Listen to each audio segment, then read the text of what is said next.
हरियाणा के माननीय राज्यपाल महोदय परमादरणीय बंडारू दत्तात्रेय जी और हमारे हरियाणा के शिक्षा मंत्री महिपाल डांडा जी, इसरो के पूर्व अध्यक्ष डॉक्टर एस सोमनाथ जी और हमारे कुलपति महोदय सोमनाथ सचदेवा जी, हमारी कालकंस विधायिका शक्ति रानी शर्मा जी, उपस्थित सभी प्राध्यापकगण, सभी हमारे स्टूडेंट्स, आज जो पीएचडी की उपाधि आज लेने वाले हैं, मैं आप सबको आज इस अवसर के ऊपर बहुत बहुत बधाई देता हूं, शुभकामनाएं देता हूं।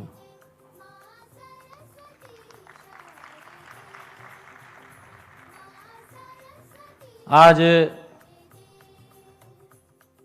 ये उपाधि व पदक प्राप्त करने वाले सभी विद्यार्थियों को मैं बहुत बधाई भी देता हूं और कहना चाहता हूं कि सपनों की उड़ान है, सपनों की उड़ान है, हौसलों की पहचान है। केवल डिग्री नहीं है, यह आपकी मेहनत का सम्मान है।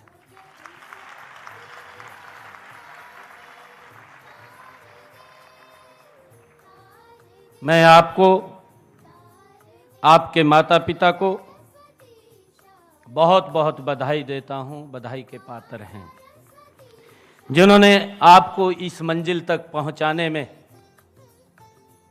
अपना खून पसीना लगाया है। साथ ही मैं इस अवसर पर आपको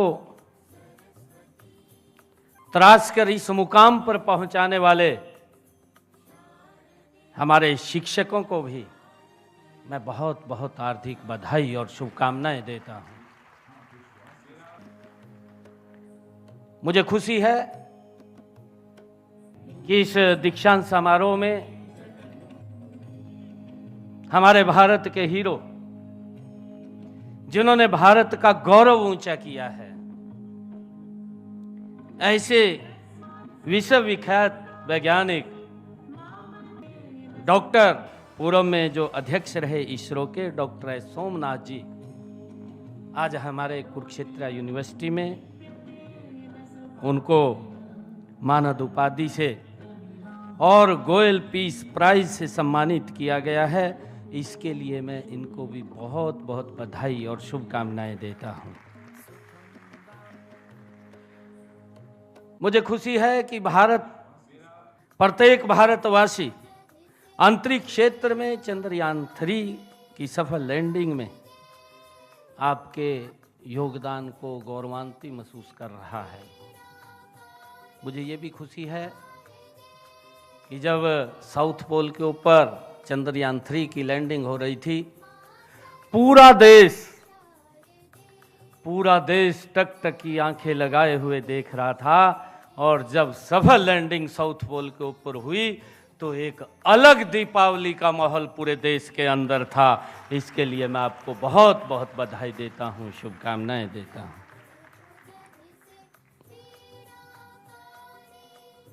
कुरुक्षेत्र विश्वविद्यालय का ये 34वां दीक्षांत समारोह है। मुझे खुशी है कि इस विश्वविद्यालय की आधारशिला हरियाणा बनने से 1 दशक पहले रखी गई। भारत के पहले महामहिम राष्ट्रपति महोदय डॉक्टर राजेंद्र प्रसाद जी ने सन 1956 में इसकी आधारशिला रखी, और इस तरह विश्वविद्यालय ने विकास की एक लंबी यात्रा वो की है। मुझे आज यह बात कहते हुए गर्व की अनुभूति हो रही है कि हरियाणा प्रदेश ने शिक्षा, खेल, सांस्कृतिक शोध, औद्योगिक क्षेत्र में प्रगति कर अग्रणी भूमिका के रूप में भारत में हरियाणा की एक अलग पहचान बनाई है। मैं इस पहचान में हरियाणा के कुरुक्षेत्र विश्वविद्यालय का महत्वपूर्ण योगदान है, इसकी मैं सराहना करता हूं, आप सबको बधाई देता हूं। हमने ऐसे ही संस्थानों की क्षमता के बलबूते नई शिक्षा नीति को पूरी तरह से लागू किया है। अभी जब नई शिक्षा नीति की बात चल रही थी तो उसमें कुरुक्षेत्र विश्वविद्यालय ने 2025 का एक टारगेट रखा कि 2025 तक न्यू नेशनल एजुकेशन पॉलिसी को हम लागू कर देंगे, और मुझे खुशी है कि उसको पूर्ण रूप से वो लागू हुआ है। ये संकल्प लिया है, और मुझे ये भी खुशी है कि हमारे सामने गुणवत्ता पर शिक्षा प्रदान कर विश्व स्तरीय संस्थानों में शामिल होने की एक बड़ी चुनौती भी है। राज्य का पहला विश्वविद्यालय होने के नाते हम इस चुनौती कुरुक्षेत्र विश्वविद्यालय को हम सौंपते हैं, और जो गति से इसको आगे बढ़ाने का वो काम करेंगे। मुझे ये भी खुशी है कि हमारा प्रयास रहा है कि प्रदेश के हर युवा को उसके घर के आसपास ही उच्चतर शिक्षा मिले। हम जब देखते हैं, क्योंकि मुझे आज इस अवसर के ऊपर ये बताते हुए बड़ी खुशी भी हो रही है, मैं जब कई कॉलेजों में मेरा जाना हुआ, लगातार किसी न किसी कहीं न कहीं कॉलेज के अंदर हम जाते हैं। हमने पिछले दिनों एक टारगेट लिया, क्योंकि बहुत सारी बेटियां वो एजुकेशन से वंचित रह जाती थी, उनका मन करता था कि हम पढ़ें। परिस्थितियां इस प्रकार की सामने आती थी कि माँ बाप दूर नहीं भेज सकता था, और वो उस शिक्षा से वंचित रह जाती थी। हमने पिछले 10 वर्षों में हरियाणा का पूरा एक रोड मैप तैयार किया, और रोड मैप तैयार करके हर 20 किलोमीटर के ऊपर एक राजकीय महाविद्यालय खोलने का निर्णय हमारी सरकार ने लिया। और मुझे खुशी है कि देखते ही देखते इन 10 वर्षों के अंदर हर 20 किलोमीटर के ऊपर हरियाणा में एक राजकीय महाविद्यालय वो खुल गया है। और जब हम उन कॉलेजों के अंदर जाते हैं, मुझे ये भी खुशी है जब मैं बेटियों से बात करता हूं, और बेटियां बताती भी हैं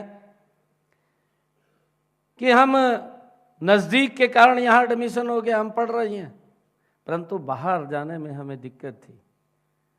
और आज जब हम देखते हैं 32 राजकीय महाविद्यालय ओनली ये गर्ल्स के लिए खोले गए हैं, राजकीय कन्या महाविद्यालय ये लड़कियों के लिए खोले गए हैं, और लड़कियां उनमें अच्छी शिक्षा ले रही हैं। ये हमारी सरकार का ध्येय है, और उसको लेकर के हम गति से इसको आगे बढ़ा रहे हैं। मुझे ये भी खुशी है कि हमने हरियाणा के अंदर शिक्षा के साथ साथ युवाओं को कौशल विकास पर भी हमने बल दिया है। समय की मांग के अनुसार हमने स्कूल से लेकर के विश्वविद्यालय तक शिक्षा के कौशल के साथ उसको जोड़ा है। स्कूलों में NSQF और हमारे कॉलेजों में पहल योजना, विश्वविद्यालयों में EQ सेंटर्स और तकनीकी संस्थानों में उद्योगों की जरूरतों के अनुसार प्रशिक्षण, उद्योगों के लिए MOU करने जैसे कारगर कदम हमारी सरकार गति से उठा रही है। अभी हमने ये तीसरे टर्म की सरकार का पहला बजट अभी प्रस्तुत करेंगे, क्योंकि अभी चुनाव चल रहा है। चुनाव के बाद हमने थोड़ा इसको पीछे किया है बजट को। ये 7 मार्च से शुरू होगा, और इस बजट के अंदर हमने हर वर्ग से कहीं ना कहीं उनके सुझाव लिए हैं। हमने युवाओं के सुझाव लिए, यहीं कुरुक्षेत्र यूनिवर्सिटी के अंदर हम आए कि आप सुझाव दीजिए। हमने स्टार्टअप के सुझाव लिए और मुझे खुशी इस बात की है, जब मैं स्टार्टअप से बात कर रहा था, मैंने हरियाणा के लगभग सेलेक्टेड 30, 40, 50 स्टार्टअप्स को बुलाया और उनसे मैं उनके एक्सपीरियंस पूछ रहा था। उन्होंने कई स्टार्टअप्स ने मुझे बताया कि मैं एजुकेशन कर रहा हूं और मैंने 5 पैसा घर से भी नहीं लिया और मैंने पढ़ते पढ़ते ही अपना स्टार्टअप शुरू कर दिया। छोटे से शुरू किया था और आज मेरे स्टार्टअप की टर्नओवर 100 करोड़ को क्रॉस कर गई है। ये इस प्रकार की बात सुन करके मन को एक गर्व महसूस होता है कि हमारे युवा किस तरीके से आगे बढ़ रहे हैं। उनकी सोच इस प्रकार की है कि हमने कुछ करना है। आज भारत विकसित भारत की तरफ गति से बढ़ रहा है। हम देख रहे हैं कि आदरणीय नरेंद्र मोदी जी का जो विजन है, आदरणीय मोदी जी की जो सोच है कि भारत ये 2047 तक विकसित राष्ट्र बने।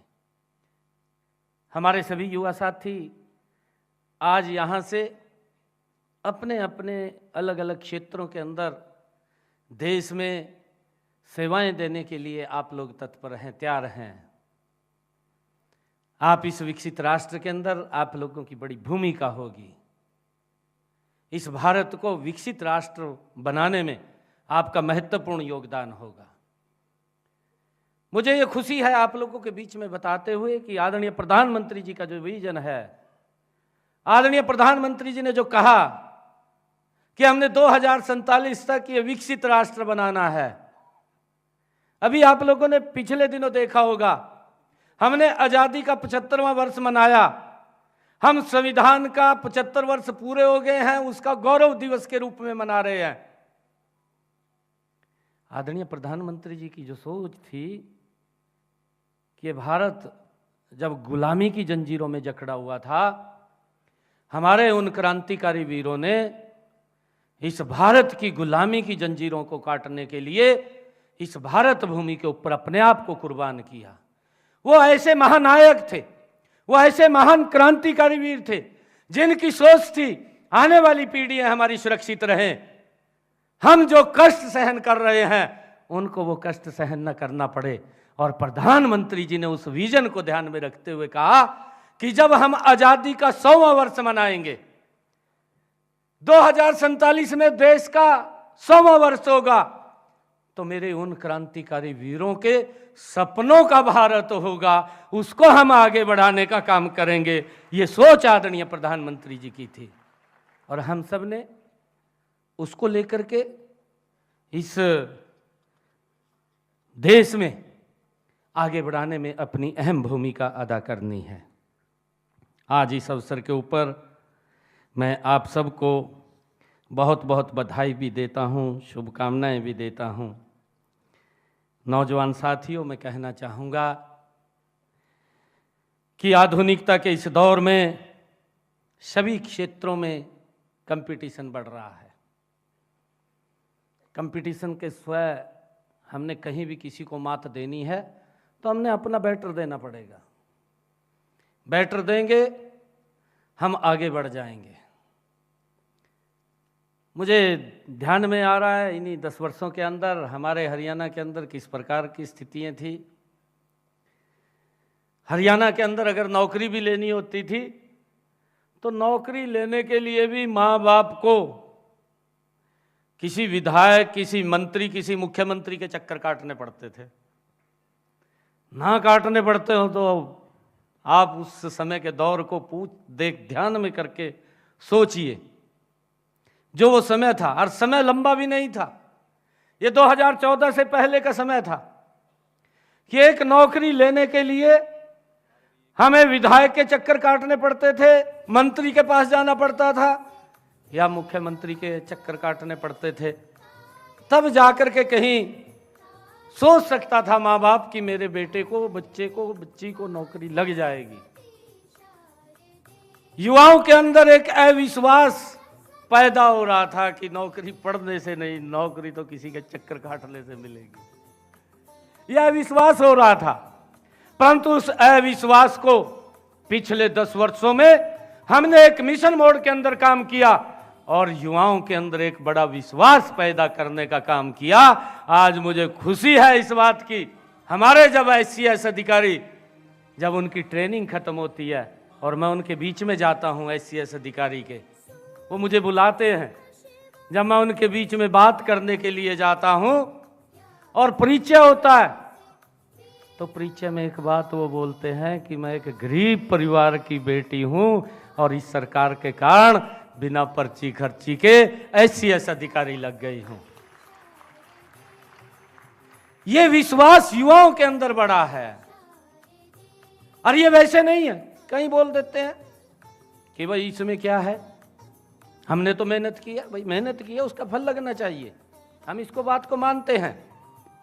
अगर हमारा युवा मेहनत कर रहा है तो उस मेहनत को कौन नीचे करे, कौन उसको मेहनत को ग्रहण लगा दे। बच्चे की मेहनत को फल लगना चाहिए, उसका विश्वास बढ़ना चाहिए और विश्वास इन 10 वर्षों के अंदर बढ़ा है। मुझे ये खुशी है कि हमने 1,75,000 नौकरियां हरियाणा सरकार के अंदर बिना पर्ची बिना खर्ची के हरियाणा के युवाओं को देने का काम हमारी सरकार ने किया। और हमने ये भी संकल्प लिया है आगे आने वाले समय के अंदर हमारी सरकार 2 लाख और नई नौकरियां बिना पर्ची खर्ची के हरियाणा के अंदर देने का काम हमारी सरकार करेगी।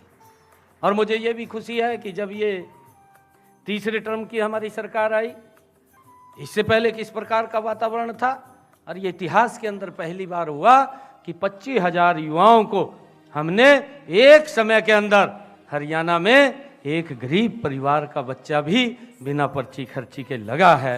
मुझे इसकी बड़ी खुशी है। इसलिए मैं आपको मानसिक, शारीरिक तौर एवं नैतिक रूप से हमारा जो ध्येय है, आप सबको मजबूत बनाना है।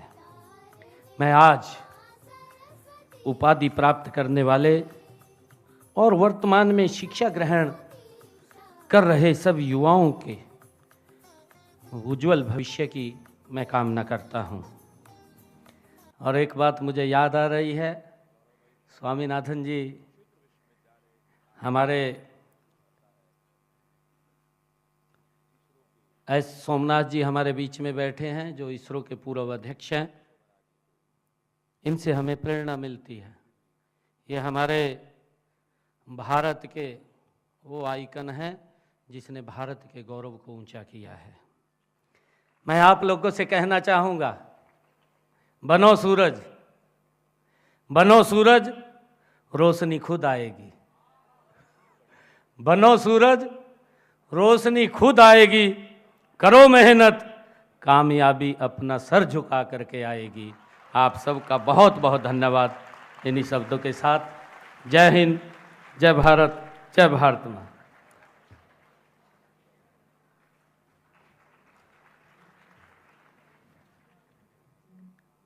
धन्यवाद माननीय मुख्य अतिथि मुख्यमंत्री हरियाणा। मैं कुलपति जी से अनुरोध करता हूं कि वे विद्यार्थियों को PhD की उपाधि प्रदान करने के लिए प्रशस्ति वाचन करें। माननीय कुलपति।